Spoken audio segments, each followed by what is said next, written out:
Hi you guys, it's Susan from Elevated Life Wellness. Today I'm here to talk about Vinyasa Yoga during pregnancy.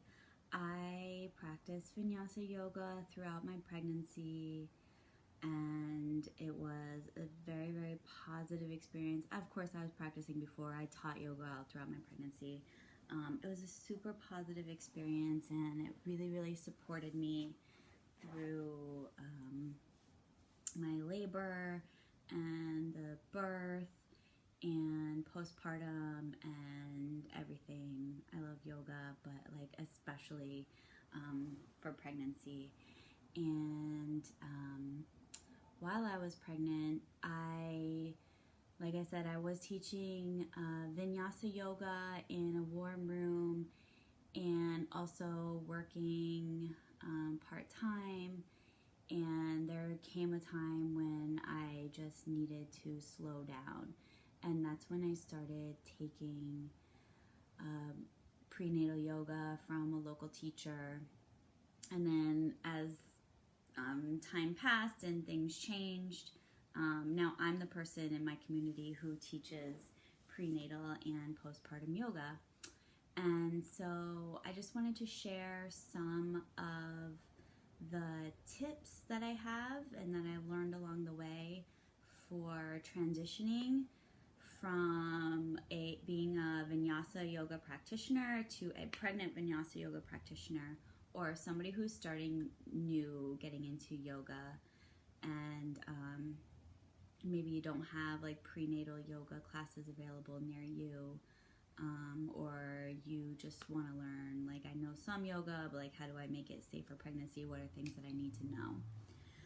So here they are. So first of all, I just want to say where I'm coming from. I've been pregnant twice. The first time I was pregnant, it ended in a miscarriage. I only knew that I was pregnant for a week, but in that week time, it was like crazy eye-opening.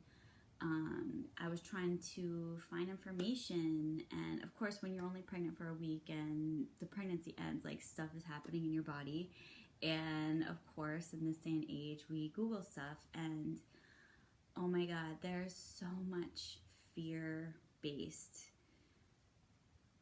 pregnancy information out there, and I'm not about it at all. So the second time around when I was pregnant, I made a point to not listen to any of the fear-based stuff. I didn't Google things when I had a question. I called my midwife, and I'm so grateful to be part of a community that has amazing midwives available, and there's a huge birth community here. And so those are the people that I turned to when I had questions, instead of turning to the internet, because there's all kinds of crazy shit out there that I just did not need going through my head. So that being said, that's where I'm coming from. I'm all about providing the information. I'm all about what can you do rather than what can't you do. And so that's kind of what you're going to hear from me.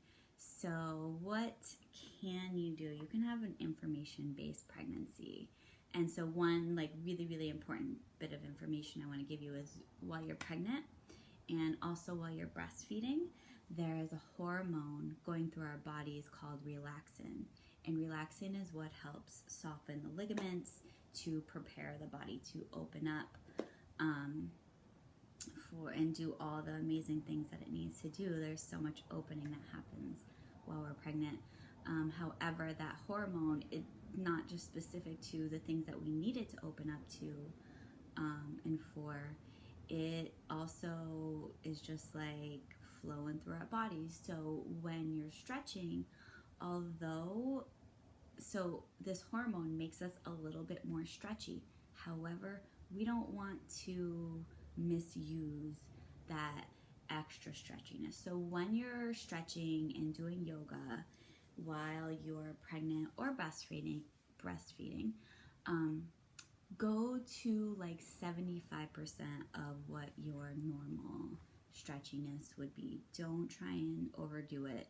Don't even try and match what you were doing before. Just like take it easy. That 75% is going to be like the sweet spot for you of feeling really good. And even me, I'm almost 2 full years postpartum, and I actually like have just weaned my daughter in the last month, and my flexibility is still just like, nope, it's not where it used to be, but I'm okay with it. So that's also key, is just like be okay with where you are. You have this other blessing and amazing gift. Like, you don't need that flexibility. You don't need to be able to do like crazy yoga poses. You need to be safe for your body and your baby. Stay hydrated. Have a snack before you practice yoga. Like, I think a lot of times the recommendation is don't eat a couple of hours before you practice yoga. But I think everybody's a little different for that, a little different in that, like, I could sit down and have a full-blown meal before my yoga class and like feel okay during yoga, and I actually like need to eat before yoga. So just know your body. But I know, especially while I was pregnant, like having snacks there, like sometimes the hunger just hits. So for me, having like a little bit of almonds right there by my mat is just like what I needed to help me feel good. But definitely having water handy and just drinking throughout the class is super beneficial. So you can check out my video that I have on Ujjayi breath. Ujjayi breath is a great one for pregnancy.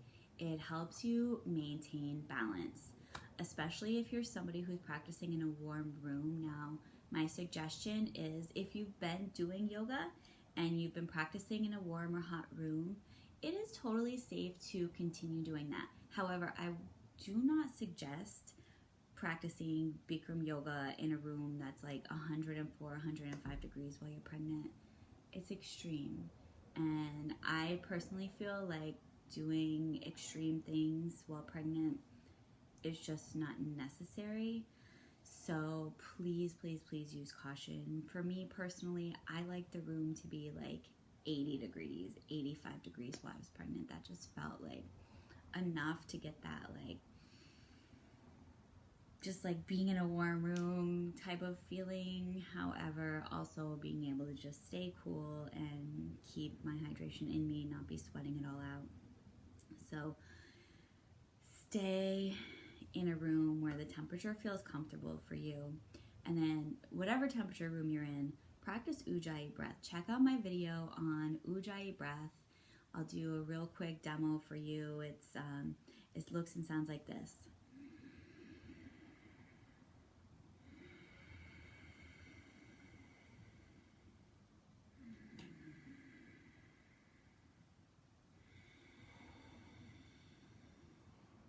And Ujjayi breath throughout your yoga practice is just going to help you keep that even temperature.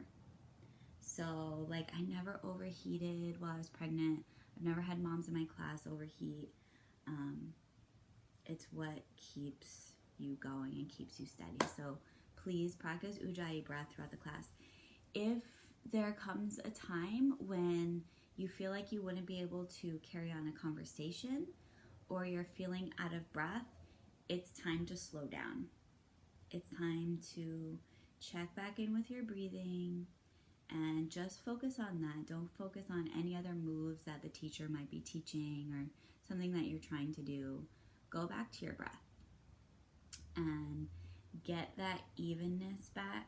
Because if you're out of breath, then your baby's out of breath too, and that's just not necessary. So slow down. This is like, you have 9-10 months during your pregnancy to practice patience and surrender.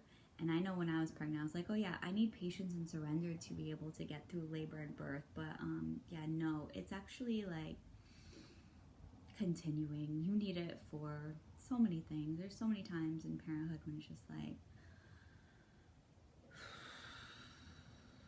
gotta like let this one go, or I just gotta like move on from this and not get focused on this little nitpicky thing or what's not going right here. So just start practicing surrendering and patience now, and it will benefit you over and over and over again.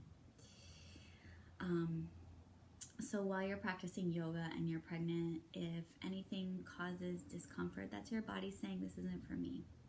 So don't do it. Back out of it. As far as going upside down, I was going upside down and doing inversions and handstands, and even simple things like downward facing dog are inversions. And try it out, see how it feels. If it doesn't feel good, then don't do it. If you weren't practicing inversions before you were pregnant, especially more bigger ones like handstands or doing stuff like downward facing dog on the wall, where it's more like a serious inversion. If you weren't doing that before, then you don't have to start doing it now while you're pregnant. If you were doing it before and you want to try it out, give yourself the space to practice and try it out and see how it feels. If it feels good, then I encourage you to keep doing it. If it doesn't feel good, then step out of it, give it a break, and you'll have an opportunity to practice it again. Again, use that opportunity to be grateful for what your body is going through, the season that you're moving through right now, and knowing that seasons change and cycles come back around. So you had a chance to do all the fun stuff from yoga that you used to do. Again, it's just not the time for it right now. Now's the time to really just love up and nourish what's happening in your belly and in your womb. So same thing with the heated room. Like if you weren't practicing in a heated room before, then don't start now. If you're new to yoga, don't start going to a hot yoga class. Go with gentle. You want to slow down. If you have a yoga teacher in your area who teaches prenatal, check them out. Just like, even if you can just go to one class, stop in and meet other moms to be who are going through the same thing. It's fun just to like talk with your teacher about like what you're experiencing in your body that day or that week. Maybe you have like a few weeks where you get to go to yoga class, and it's nice to just check in with your teacher and the other moms in class and just see what's going on, because everybody's going through it. So it's just really, really nice to have community. So one more thing that I want to share with you about when you're pregnant and doing yoga.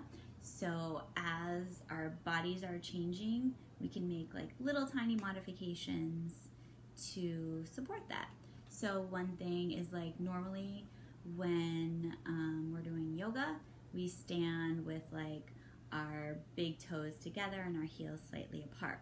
Well, while you're pregnant and your hips are getting wider, you want to keep yourself comfortable. So allow your feet to separate. Your feet can actually go like hip width distance apart as you get bigger and bigger and bigger. And if you want to go a little bit wider than hips width distance, play with it, see how it feels. Allow your stance to get wider. It just feels more comfortable while you're pregnant. The other thing is like your center of balance is changing. So move really, really slowly and move intentionally. Move with your breath. Even doing something as basic as forward folds, like your legs are in a little bit wider of a stance. You're creating space between your thighs because like your belly's getting bigger and you need to make space here. So it's like moving really slowly and with intention so that you can check in with your body, create the space as you need to, and practice surrendering, practice patience. If it doesn't feel good, back out of it. I encourage you to have an information-based pregnancy. If you're in Mendocino County, come check me out. I teach yoga at Yoga Mendocino. I do pregnancy and postpartum yoga, and I've got like 4-week series throughout the year, and it's really, really fun. We have a really sweet community here, and I would love to have you in class, but whether you can make it or not, I just want you to have a healthy and safe pregnancy. So I hope that these pregnancy modification for Vinyasa Yoga tips help you, and thank you so much. Peace.